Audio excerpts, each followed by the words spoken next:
جمال الوجود بذكر الإله وتصفو الحياة بنور.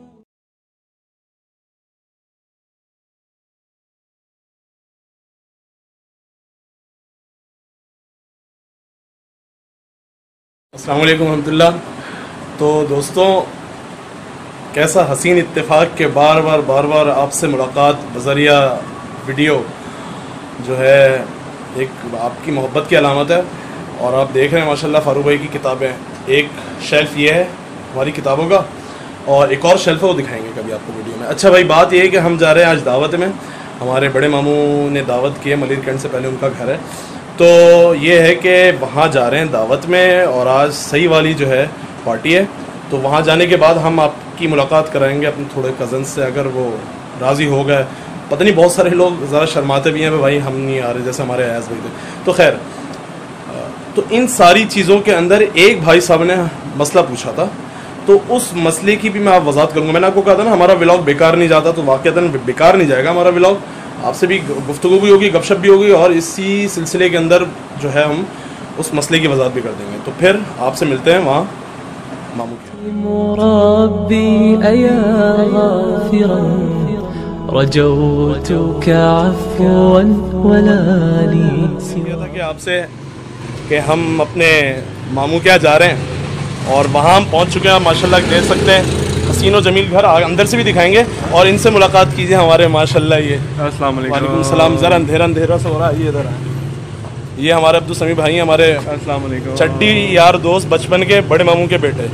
تو دیکھ لیں ان سے ذرا، ہم آپ کو جو ہے نا کراتے رہیں گے. جیسے کہ ہم نے آپ سے اپنے ماموں کے بیٹے، بڑے ماموں کے بیٹے کا تعارف کرایا تھا. ہمارے ایک اور ماموں کے بیٹے ہیں، شیخ ماموں کے رافع، محمد رافع. ماشاءاللہ انہوں نے، آپ کی انجینئرنگ کمپلیٹ ہوئی ہے جی ماشاءاللہ سے. ابھی ان کی انجینئرنگ کمپلیٹ ہوئی ہے، اور اللہ تعالیٰ ان کو خوب ترقیاں دے.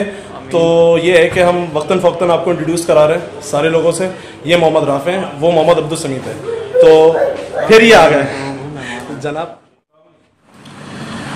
تو جناب بات یہ ہے کہ ہماری آمد ہو گئی گھر. ابھی ہم تھکے ہارے آئے ہیں بہت زیادہ، اور وہاں بھی اتنا کھانا ہوا نہیں. میرا پتہ نہیں کیوں طبیعت زیادہ جو ہے نا مائل نہیں ہوئی. کھانا بہت نو ڈاؤٹ بہت اچھا تھا. عبدالسمیع بھائی اگر آپ میری ویڈیو دیکھ رہے ہیں، بہت اچھا کھانا ہے، لیکن پتہ نہیں کیوں مطلب نہیں ہوا، مجھ سے نہیں کھایا گیا. اچھا بات یہ ہے کہ جناب ہم نے کہا تھا کہ ہم اپنے بلاگ کا کوئی نہ کوئی ہمارا مقصد ہوتا ہے، کوئی مسئلہ، کوئی میسج جو ہے نا وہ ڈیلیور ہو آپ کی طرف. تو ایک ہم آپ سے ایک بس جلدی ایک مسئلے کی وضاحت کرتے ہیں آپ کو، پھر ہم چلتے ہیں، اجازت چاہتے ہیں. بات یہ ہے کہ ایک صاحب نے ایک مسئلہ پوچھا کہ بھائی قرآن کریم کے جو تراجم ہوتے ہیں، ترجمے ہوتے ہیں، انگلش میں ہوتے ہیں، اردو میں ہوتے ہیں، فارسی میں ہوتے ہیں، دوسری زبانوں میں ہوتے ہیں، تو کیا ناپاک عورت مرد اس کو ہاتھ لگا سکتے ہیں؟ تو جناب فقہا اس کا جواب دیتے ہیں، مفتیان کرام، کہ ناپاک مرد عورت تراجم کو، قرآن کریم کے جو تراجم ہوتے ہیں، ترجمے ہوتے ہیں، اس کو ہاتھ نہیں لگا سکتے، کیونکہ وہ بھی قرآن کریم ہے. بیسکلی سمجھ رہے ہیں بات؟ وہ بھی قرآن کریم ہے، وہ قرآن سے الگ نہیں ہے، بس وہ قرآن کریم کا ترجمہ ہے. جس طرح قرآن عربی میں، قرآن میں کیا لکھا ہے اس کا ترجمہ انہوں نے کر دیا، تو وہ قرآن ہی ہوا نا، قرآن سے تو ہٹ کے نہیں ہوا. اب اس کو اس طرح سمجھے کہ ایک دوست ہے میرا، اس دوست نے مجھے خط لکھا کسی بھی زبان، فارسی زبان میں اس نے مجھے خط لکھا. اب اس فارسی زبان مجھے نہیں آتی، اب میں نے اس کو سمجھنے کے لیے اس کی ٹرانسلیشن کرائی، اور پھر ٹرانسلیشن کرانے کے بعد میں اس کو سمجھ رہا ہوں. تو کیا جو میں نے ٹرانسلیشن اس کی کرائی، تو کیا وہ خط نہیں ہے؟ ظاہر سی بات ہے، وہ تو خط کا ترجمہ بھی خط ہی ہے. وہ مجھے وہ خط سمجھ میں نہیں آ رہا، تو میں نے اس کا ترجمہ کرا لیا. تو وہ خط تو خط ہے ہی جو آیا، اس کا ترجمہ جو میں نے کرایا وہ بھی خط ہے.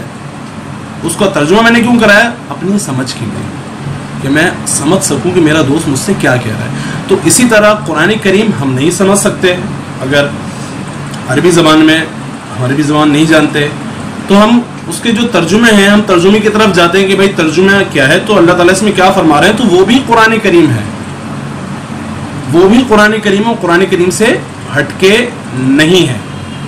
تو ایک یہ مسئلہ تھا، میں نے کہا چلے اس مسئلے کی میں آپ سے وضاحت کر دوں. تو ہو رہی ہے تھکن بہت، اب ہم چلیں گے سونے کی طرف. تو یہ ہے کہ ولاگ بھی بن گیا، اور ایک مقصد بھی حاصل ہو گیا, ایک مسئلہ بھی آپ کے سامنے آ گیا, تو اور آپ کے علم میں بھی اضافہ ہو گیا, میرے علم میں بھی اضافہ ہوا, آپ کے علم میں بھی اضافہ ہوا.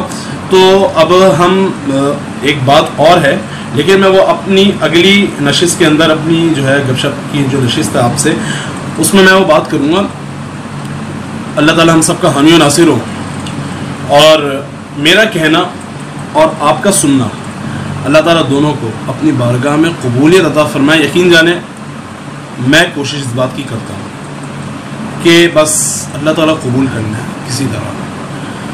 اللہ تعالیٰ شہرت کا جو ایک نشہ ہے نا, بس وہ دل میں کبھی نہ آئے. دے دی اللہ نے, وہ بات الگ ہے, لیکن بس اللہ تعالیٰ سے میں یہ دعا کرتا ہوں, اللہ میرے اس کام کو جس سے میری ذات مجھے جو ہے اللہ تعالیٰ انفع بنا دے, کہ میری ذات سے لوگوں کو بے انتہا نفع پہنچے ہر حوالے سے اللہ تعالیٰ جو ہے مجھے انفع بنا دے امت کے لیے, لوگوں کے لیے. اور بس جو ہے اللہ تکبر سے, بڑائی سے اللہ بچا کے رکھے, اور ہمارے اس کام کو اللہ تعالیٰ اپنی بارگاہ میں شرف قبولیت عطا فرمائے. السلام علیکم.